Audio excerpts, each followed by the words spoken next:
Do you think Brazil is a soft power? I think soft power is a tool. It's not an essential definition. That means I think Brazil as country has potential to operate diplomatically, globally, with soft power as a tool. I don't think that this is an absolute definition. This country is soft and that country is hard power. I think those are tools that, depending on the context, they need to be articulated diplomatically speaking. And I think Brazil is quite have a good ability in dealing with soft power tools towards the solution of conflicts and the establishment of relations, not only between Brazil and other countries, but also between two other countries in which Brazil comes to mediate solutions. So yes, I would say that this is a very important tool for Brazil, this concept of soft power. It's interesting, the concept of soft power, isn't it? Because Brazil has been, for quite long now, trying to apply for a permanent position within the Security Council of the United Nations. And of course, in order to do that, you do have to have some kind of military tradition and you have to be a military power. And I also remember I watched an interview with Presidente Fernando Henrique Cardoso in which he said, do we prefer to be a country like the United States or a country like Canada? Yeah. So I think it was a very interesting comment. Do we really want to be a military superpower and join the Security Council at the UN, or would we prefer to be a country like Canada that has got impeccable sort of levels of social equality compared to the United States and so forth? Yeah, I think a good point to bring here is that what I see in the discussion of Brazilian diplomacy towards the United Nations, and I think here it's a key point, it's much more, instead of we want a seat on the Security Council, is we want a reform of the Security Council, in which not only few countries, because of their military capabilities, will have power of veto over the concert of the nations. And I think here is the main argument of Brazil. Right. We want a reform of the Security Council. And this reform means perhaps remove the extra powers that some countries have, instead of asking that we want also that same powers. Right. No? Right. So I think it's very important to keep that in mind. Right. Our demand for reform of the Security Council should be driven much more for a promotion of a more equal perception of those countries in the concert of the nations than to put ourselves as one of those big powers there. Right. You know? And I want to add another element here. I think it was around 2012, possibly. I was still working in Denmark in the University of Aarhus, and I managed to invite Gilberto Gil to talk at the university. Gilberto Gil was just leaving the Minister of Culture, where he worked for a while during first Lula government. And at that time, he was lecturing. Somebody asked him what Brazil needs to be a big power. What's the challenge for Brazil to be a big power? And his answer was, the challenge is not to become a big power. Because in order to become a big power, you need to exert this power over other people, other countries.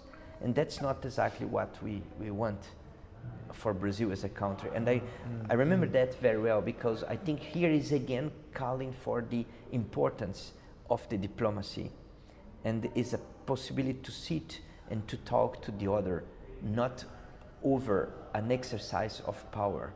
No? Mário Quintana, Brazilian poet, modernist poet too, he wrote once a sentence that diplomacy is to have the age of the person that you are talking to. Right. So, in other words, is to look at the other in the same level. Right. Yeah. And I think that's the main point. That's here. Interesting position by Brazilian intellectuals, and I certainly think that culture has a very key role to play. So I think Brazil really is a cultural power, worldwide recognized. Yeah. And I think this current exhibition here is just, exemplifies this. Exactly. And finally, in your view, what was the legacy left by the 1944 exhibition, and the legacy left by the 2018 exhibition, The Art of Diplomacy in Anglo-Brazilian Relations? I think the main really point here is exactly this power of the diplomacy, is the capacity that the diplomacy has to, as I said, build up bridges, remove walls, and through the art and through this art exhibition, touch people and make them help to understand each other in a different way. So I think those are the main goals that this exhibition got both there and now. I could say, oh yes, we are proving that Brazilian art is as good as European art. I don't think that is the question. Yes. The question is much more, what is the capacity? And the title of the exhibition, The Art of Diplomacy, says a lot. It says that the main goal is here, the diplomacy. Everybody engaged in this exhibition this year, they showed a commitment to Brazil, a commitment to put Brazil open to dialogue with Britain, and that is the main achievement, I think, of this exhibition. It's a very interesting reflection, I think, because Prime Minister Theresa May has explicitly mentioned Brazil as this country leaves the European Union, as one of the potential partners in terms of trade in particular, but I would also think in terms of cultural exchanges between the two countries, and we've got Brazil's current affairs. Brazil needs more partners, I suppose. So I think this exhibition has been able to achieve a lot of practical results as well, and I hope you'll manage to bring the two countries more aligned together. Absolutely, and also Brazil's oldest ally. Yes, and also to show the plurality that Brazil is. Each one of those paintings, they are a different history, they are a different color, they are absolutely different from each other. So one of these critics that I mentioned in the beginning of our talk, saying that the exhibition that didn't have a narrative in itself through the piece of art, it's because exactly that's the point, is the plurality of it. It's not a unified and univocal country. Yeah. There are many artistical voices here, and this exhibition reinforces that, how the plurality of Brazil is reflected in the plurality of the Brazilian art. Oh, absolutely. Dr. Vinicius, I'd very much like you also to take this opportunity to talk a little bit more about the book that's coming up, briefly about your book that is going to be published soon, or has been published. Yes, will be soon. You mentioned the music one, or no, the ones that's coming up soon. Oh yeah, the ones that coming up soon is a project I have together with Dr.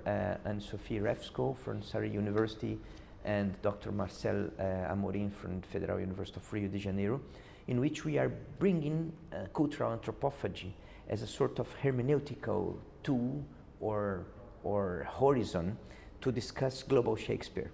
Right. So the books will be called Eating Shakespeare, and we invited scholars from all over the world, not only Brazilian scholars, to discuss how they could, using the cultural anthropophagy concept from Oswald, dialoguing it with Viveiros de Castro perspectivism, and apply this to read how we could talk about global Shakespeare without having that idea that, well, Shakespeare is something value that Britain is giving to the world, but it's much more how the world is eating this Shakespeare, no? Devouring Shakespeare. Exactly, devouring Shakespeare, absolutely, no?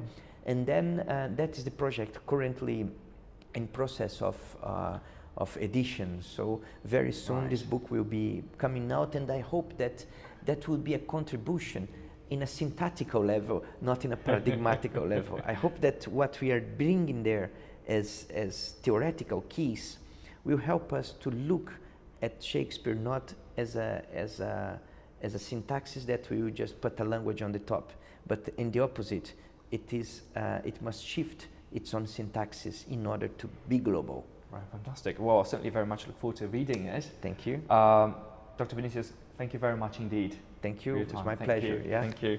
Thank you. Thank you.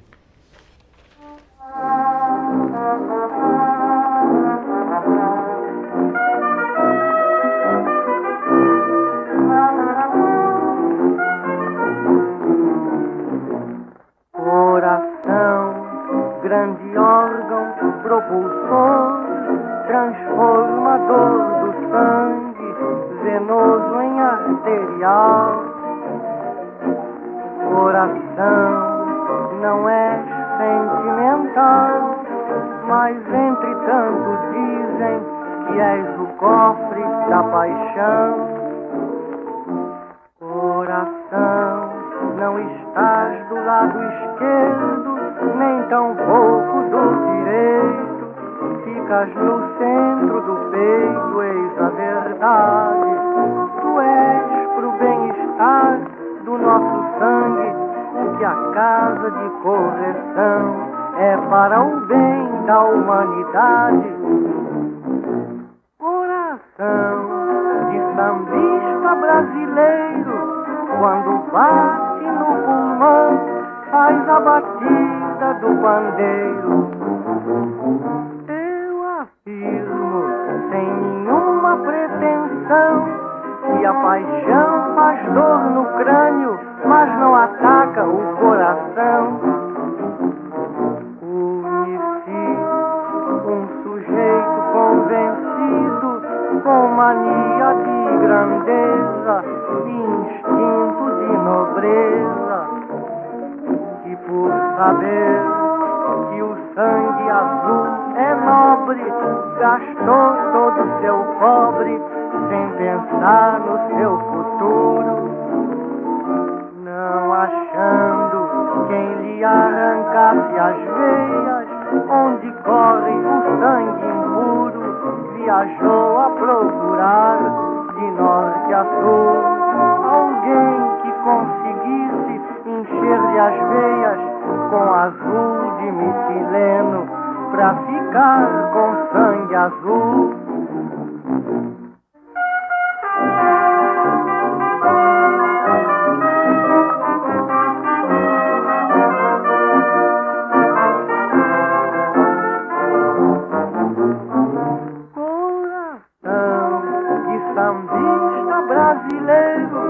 Quando bate no pulmão, faz a batida do pandeiro.